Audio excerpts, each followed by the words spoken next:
Hey, I'm David and this is Adobe UXP Things You Need to Know. Today I'm finally talking about BatchPlay.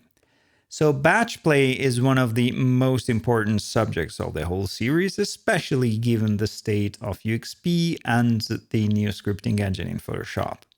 In this first part, because I think there's going to be at least two, I'm going to cover BatchPlay roots, i.e. ActionManager code, because they're strictly related.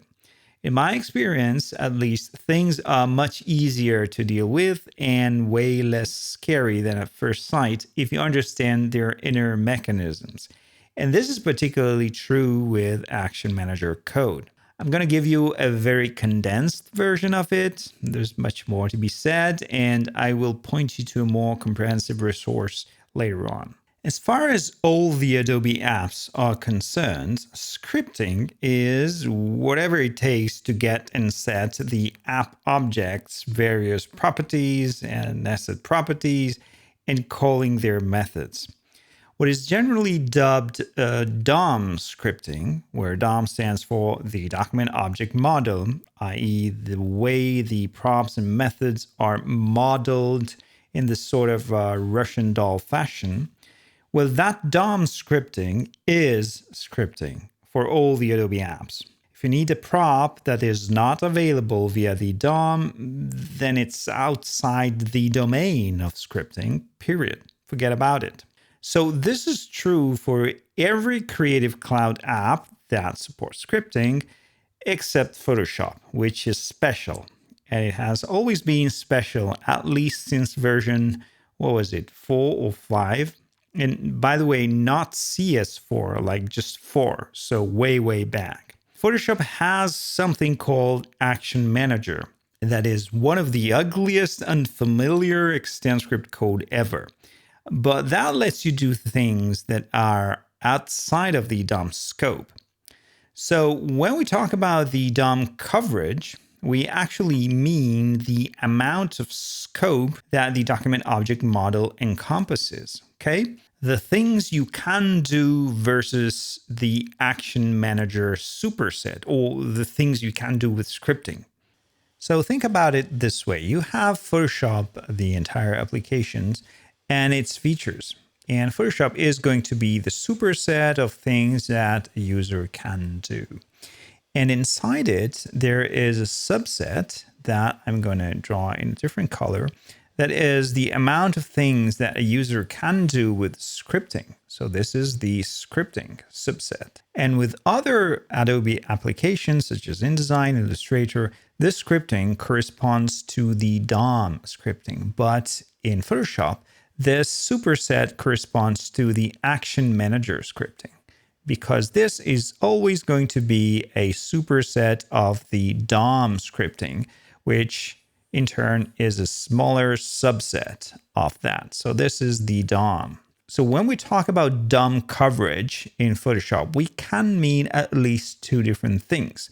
So the difference that exists between the DOM and the outer ActionManager layers, so the amount of things that ActionManager can do and the DOM can't, but also the amount of things that we would like to be able to reach with the DOM in the app itself.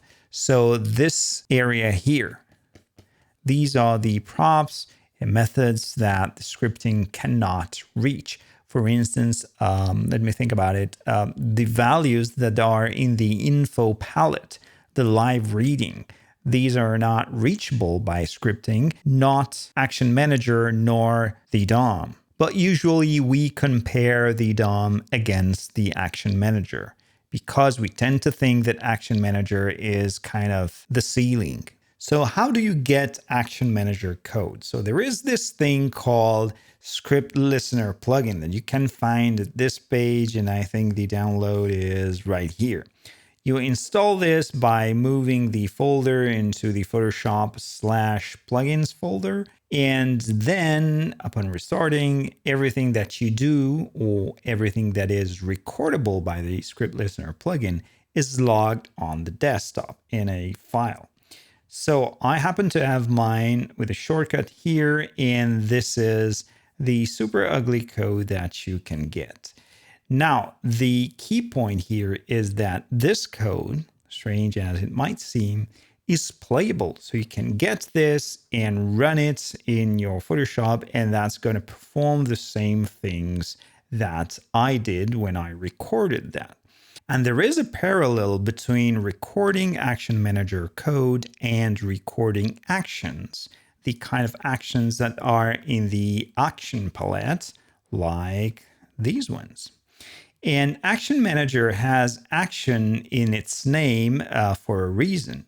So in Photoshop 4, in order to support this new feature, so the possibility to record and play back actions, the engineering team has built an event system that is triggered every time the user interacts with the Photoshop UI. That is to say, every time you select a tool or interact with the layers or whatnot. And what happens is that those interactions will trigger an event, a very specific event. There are not many of them, but each one of those events carry a payload in the form of a strange, weird, complex object called a descriptor that takes into account all the information that descripts and give meaning to that single event. So I happen to have this very code, so the output of the ScriptListener plugin in Atom, and the reason is that is syntax highlighted and it's easier to inspect. So let's try to have an intuition about this code, try to make sense of it. This is the raw output, and as you see, it's kind of scary. The very first step towards a proper understanding of it is to install a tool that is able to beautify that kind of code. And you can find it. It's made by this guy, Thomas Sinkunas. I'm not sure I can pronounce his name. He is from Lithuania, and the repository should be at the end of the list, and it's called CleanSL. You download it and you install it by moving the files into the Photoshop /presets/scripts folder. And then you can find it in Photoshop in the File Scripts menu. Hit here, CleanSL, and you have the original output of the ScriptListener on the left. And based on the parameters you can set here, you can clean the code and end up with something that looks much better. The version that I have here has been processed a little bit more, basically name substitution, and this is it. So let's try to make sense of it in a very intuitive way. What you have to know that the event that I was talking about earlier is in this execute action here. And each one of these are steps. So this is one step, this is another step, this is a very long third step. And these are things that I've done in Photoshop before. And let's try to see if we can make sense of them. So as I said, this execute action is what triggers the event. So this event was an open event. Then you have a copy to layer event. And if you scroll down, this is a curves event. And then you have a select and another select and so on and so forth. So try not to focus too much on those S2T functions here, because I'm not going to cover here what string IDs are or type IDs. Let's just think in a very intuitive way that we are opening something that has a path because we're putting a path somewhere. And the path is this one. And then we have other stuff that is hard to make sense of. Don't record, don't force notify. What are those? Have no idea. And everything is stored inside of this action descriptor object. So again, you can think about ActionManager as an event, which is this open here, that is followed by a descriptor. And the descriptor is a complex object that takes into account all the parameters that the event needs in order to be played back. So even if you don't understand properly everything here, you can assume that I was opening a document called anita.jpg, right? And in the next action or the next step, there is just one event that is copy to layer, which is one of the many ways that ActionManager has to duplicate a layer. You have at least 2 or 3 at the very least. And copy to layer is one. So you're just duplicating a layer, and this corresponds not to a duplicate event, as you might assume, but a copy to layer one. And it has no descriptor. So you see that the place of the descriptor is undefined. You don't need any additional information in order to duplicate a layer. And the third action is a very, very complex one. You have 1, 2, 3, 4, 5, 6 action descriptors. And in every ActionManager code, you have the event. As I said, that is the one that is passed as the first argument to the execute action function. So the event is curves. Let's put it here, event curves. And then just one action descriptor. So you have one AD, but this one action descriptor can contain as many things as Adobe wants or need. In this case, you have 5 inner action descriptors. So you have something like 5 ADs here, and each one of these ADs contains a variety of other things. One action descriptor can contain another action descriptor. So you have a kind of Russian doll structure. And you don't really have to understand why those action descriptors are nested that way, because this is outside our reach. So we can just observe the way that the ScriptListener code is presented to us, i.e., we can just note that in order to draw a curve, so to create an adjustment of type curve, you have to structure the action descriptor in this very way. So again, without trying to inspect it properly, you can do it. It's not very difficult after all. But you see that we have channels, and we are probably acting on the composite, and we have this paint, which is quite strange. Looks like a typo for a point, and you might not be too far from the truth in this case with horizontal and vertical points. So this curve probably has 1, 2, 3, and 4 points in the array of points. In fact, it was a curve like that, so an S-shaped curve, and you have 1 point here, 1 point there, and a couple of points in the middle. So 0, 0, 255, 255, the endpoints, and the 2 points in the middle here.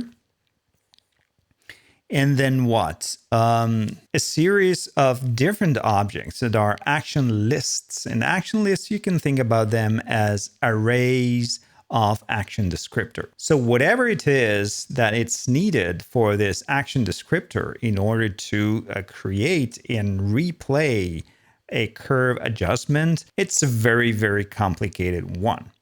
So let's scroll down, and you see here a select event, again in the execute action, which is matched here as well. And in this case, I was selecting a tool.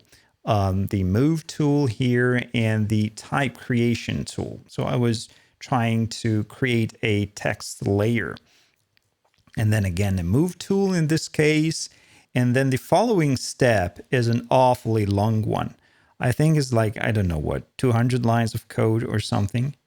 You see that? That's kind of crazy, isn't it? The beauty of ActionManager code. In this case, you have 18 action descriptors, so one main action descriptor that contains at least 17 of them nested inside it, plus 4 action lists. And the action reference takes into account what is the target of the entire step. This again is awfully long and awfully complicated, and there's no way that we can understand it. Just, note that it's this way, and probably this is setting a lot of options that are, well, optionals, as the baseline shift or the horizontal scale, or the fact that the text has or not a strike through, and so on and so forth. But in the end, the event is a make event and accepts just one action descriptor. And then there's a move event here. So I've offset the layer, these values on the horizontal and vertical axis. And you see that I'm somehow acting on a layer because you read layer here. Again, we're working with intuition right now. So we're trying to look at things and figure out what might have happened. And we have put that object, the one that takes into account these values, into an offset, and then executing the event according to that action descriptor that contains all the information. And finally, I've closed the file. And this is kind of funny. So the saving property is an enumeration of class yes, no, and I've chosen no. So I've closed without saving. So whatever this is, it's the way that Photoshop internally deals with those actions that I was as a user performing. And this is pretty valid code. So I can run this code and perform the same steps. So I can open the file and then duplicate the layer and so on and so forth. So this is the whole point of having the ScriptListener code. And some of those actions are not available through the DOM. I doubt that you can create a text layer via the DOM. And I also doubt you can create a curve adjustment. Probably the curve has been introduced in the last years. Might be wrong though. Anyways, this is the extend script code ActionManager. Now enters BatchPlay. This is the equivalent of the code that you've just seen. So let me put that on the side. So on the right, you have the BatchPlay. On the left, you have the extend script. So first thing to notice is the syntax. You are using the BatchPlay function of the action property of the Photoshop object. So you have to require Photoshop and then action and then BatchPlay. And you see the BatchPlay takes an array as an argument. So the array is this guy here, right? So this part is the argument of the BatchPlay function and also an object. So let's have a look at the documentation page for the BatchPlay that you can find, I guess, here. So in the doc mini site, in the Photoshop API, you go to advanced and BatchPlay. So you see that you require Photoshop, and then through the action, you have access to the BatchPlay function that accepts a descriptor as an array of descriptors and options. I'll go into that in detail in the following videos, but for the time being, let's just focus on the different syntax. So you see that, for instance, in this case of the layer duplication, I have just one event, copy to layer. And this copy to layer is matched in this object. Here we have the same copy to layer. And if you don't take into account the options, that is, don't display, which is exactly this dialog mode's no, the equivalent of the dialog mode no, and this synchronous execution set to true in the options object, you see that they are quite similar. The syntax is different, it's JSON-like, but the structure is the same. Again, let's try to compare the curve, which was quite scary with all those action descriptors. Now the action descriptors are substituted by objects. So you had, for instance, here, an action descriptor with the channel, and now you have an object with the channel, with a reference here, an enumeration here. So here you have them both, and a value of composite. So this is the composite, right? And the curve, which is this guy here, was another descriptor that contains an action list. So sort of an array of action descriptors. And it's exactly what you have here, right? So an array of action descriptors, i.e. objects, where you have this paint, which I guess was point, but probably the two string IDs point to the same type ID. If you know what I mean, it's okay. If you don't worry.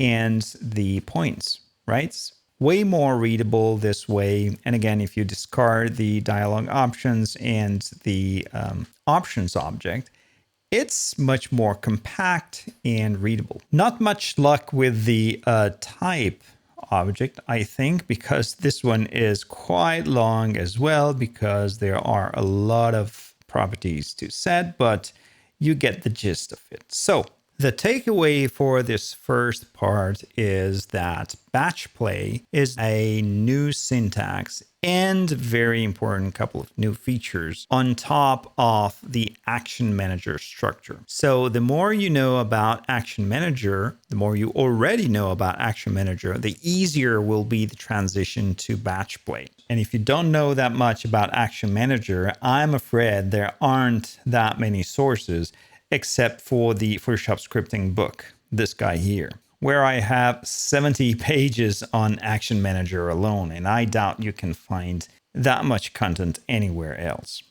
So ActionManager is the way that Photoshop has to take into account the user interaction with Photoshop so that that interaction can be stored into proper actions or scripting code to be played back in a later time. And what you have to do as a scripter is to take note of the way that Photoshop stores that data in order to be able to write your own, both to set parameters and run actions, i.e. tasks, and also being able to extract data from Photoshop. Because one thing that I have not mentioned is that ActionManager sits in Photoshop and is there for you to access it. So you can get properties that otherwise are impossible to get via DOM. So layer properties, apps properties, and so on and so forth. BatchPlay is ActionManager. It's an evolution of the ActionManager that we had in ExtendScript, with notable new features, for instance, the possibility to run multiple events and their descriptors as an array, which is way faster, and we will see that in the next video. It has a brand new syntax based on JSON, and it's way more friendly. The very last thing that I want to leave you with is a plugin for Photoshop called Alchemist that you can find either on GitHub at this page. It's made by Jaroslav Beresa, one of the most talented guys in the Photoshop scripting community, and a guy with a very strong sense of humor, by the way, or also in the Photoshop marketplace. So let me try to find it right here. So go get it. There are differences between the plugin that you can find in the marketplace and the one that you can find on GitHub. For development purposes, I would suggest you to get the GitHub one, but get this one as well and give Jaroslav Beresa 5 stars and a positive review because he greatly deserves that. I'll cover Alchemist in depth in the next video. Play with it in the meantime. I think this is all for this video. If you have learned something new, please consider supporting me. There is a donation button either on my website or in the YouTube video description. Also, I have products in the marketplace. Thank you for watching and see you in the next one. Bye.